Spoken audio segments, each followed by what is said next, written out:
आपको लगता है कि जितने भी मुस्लिम हैं और जो हिंदू हैं, मानवता की बात भी की जाती है, तो क्या इन दोनों में मानवता के नाते व्यवहारिक संबंध अच्छे हो सकते हैं क्या?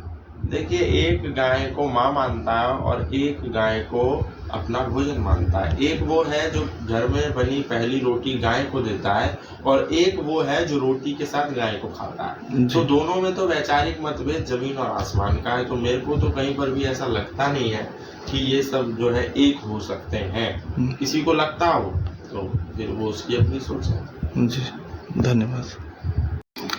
सबसे पहले तो सर बाढ़ में आपका स्वागत है और हम चाहेंगे कि हमारे दर्शकों को आप अपना परिचय बता दें। जी, मेरा नाम गौतम है और मैं आर्य समाज का भी प्रचारक हूँ और सनातन धर्म के सिद्धांतों को लेकर के संपूर्ण भारत में अभी लगभग भ्रमण कर रहा हूँ। जैसे आपने अभी बताया कि आप आर्य समाज के प्रचार के लिए भी गए, तो आर्य समाज और सनातन धर्म में क्या अंतर रह गई है जिसको लोग समझ नहीं पाते?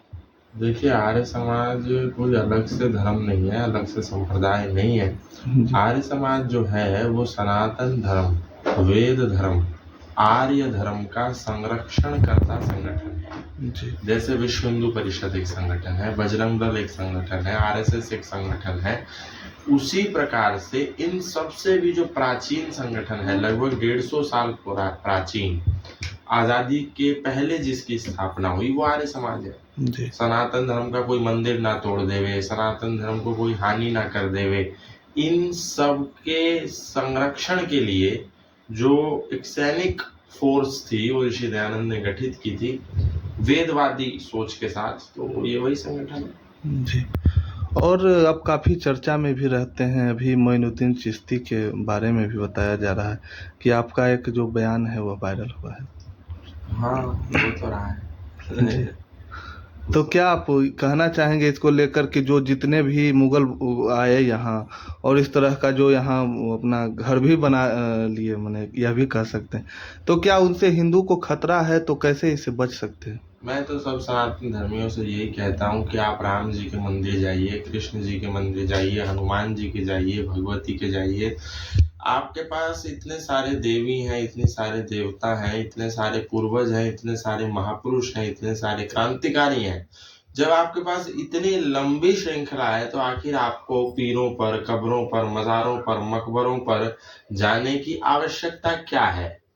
आवश्यकता तब होती है जब आपके पास ना हो। हाथ पसारने की आवश्यकता, भीख मांगने की आवश्यकता, हाथ फैलाने की आवश्यकता किसी भी मनुष्य को तब होती है जब उसकी जेब में खुद कुछ ना हो। जी। जब व्यक्ति खुद इतना संपन्न हो कि वो करोड़ों का मालिक हो। तो आपने कभी दुनिया में देखा है कि कोई करोड़पति आदमी सड़क पर घूम करके लोगों से भीख मांगता हो? नहीं। इसी प्रकार सनातन धर्म पूर्वजों के मामले में, महापुरुषों के मामले में, देवी देवताओं के मामले में इतना संपन्न है कि उसको लुटेरों से, आतंकवादियों से, बर्बरों से, जाहिलों से कुछ भी मन्नतें, दुआएं मांगने की आवश्यकता नहीं है। उनकी कब्रों पर माथा टेकने की आवश्यकता नहीं है।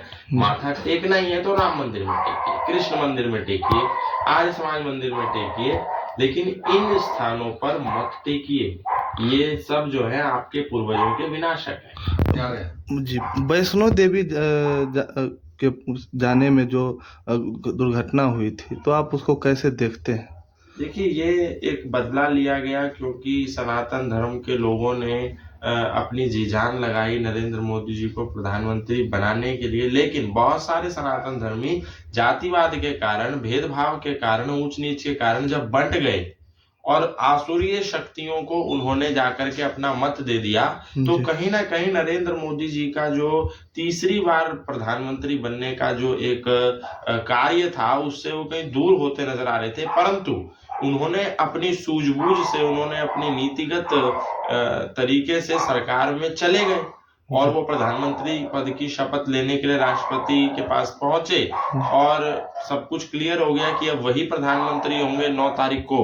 तो जब वो शपथ ग्रहण हो रहा था उसी समय उन लोगों ने वहां पर सनातनियों पर हमला कर ये बताया कि उन्होंने अपना रोष प्रकट किया, जो उनके अंदर गुस्सा था, जो उनको लग रहा था कि अब तो मोदी हट जाएंगे।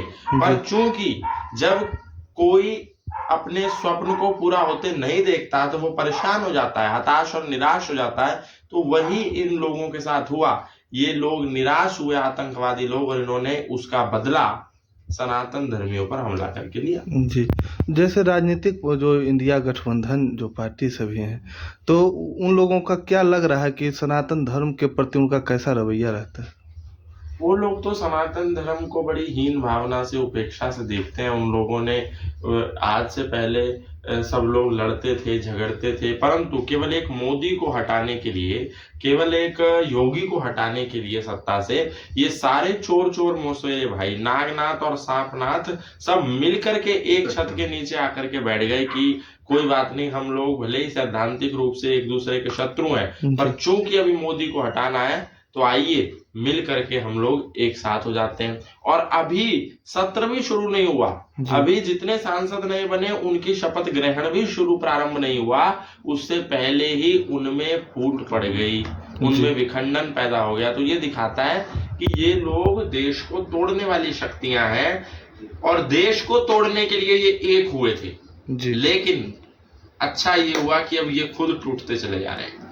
अब बाढ़ वासियों के लिए क्या संदेश होगा आर्य समाज के?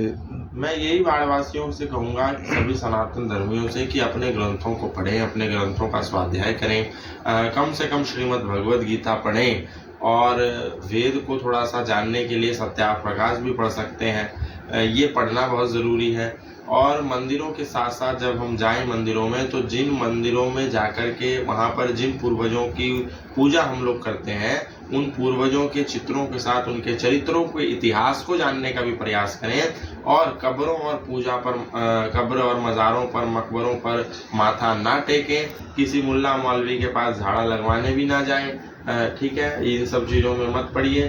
साथ ही साथ वैज्ञानिक दृष्टिकोण पैदा करने के लिए सत्यार्थ प्रकाश को अवश्य पढ़ें। बाढ़ स्टेशन के पास का जो मंदिर है उसे हटाने की बात हो रही है, और जितने भी बाढ़ में अनेक दल हैं उनकी एकजुटता की बात सामने नहीं आ रही है। आपको क्या लगता है? यही तो दुर्भाग्य है हम जो है सनातन धर्मियों का, कि हम लोग जो है आपस में जाति पाति में बट करके, इससे द्वेष के कारण से जो है एक साथ संगठित होकर के कोई काम नहीं करते हैं, जिसके कारण से आज इतिहास उठा करके देख लो, शुरू से ही जो है, जब से हमने जो है वेद मार्ग को हट करके अलग अलग पंथ संप्रदाय में बट करके और जो है उसको छोड़ दिया है, तब से हमारी जो अधोगति शुरू हुई है, दुर्गति शुरू हुई है, और यह हो रहा है। बाढ़ का जो हनुमान जी का मंदिर है, उसमें सभी सनातन धर्मी जितने भी हैं, चाहे बजरंग दल हो, चाहे विश्व हिंदू परिषद हो, आर्य समाज हो, चाहे कोई भी हो, जितने भी सनातन धर्मी है, सबको उसमें एक साथ मिल कर करके और कैसे उसको सुरक्षित रहे उसके जो व्यवस्था करनी चाहिए।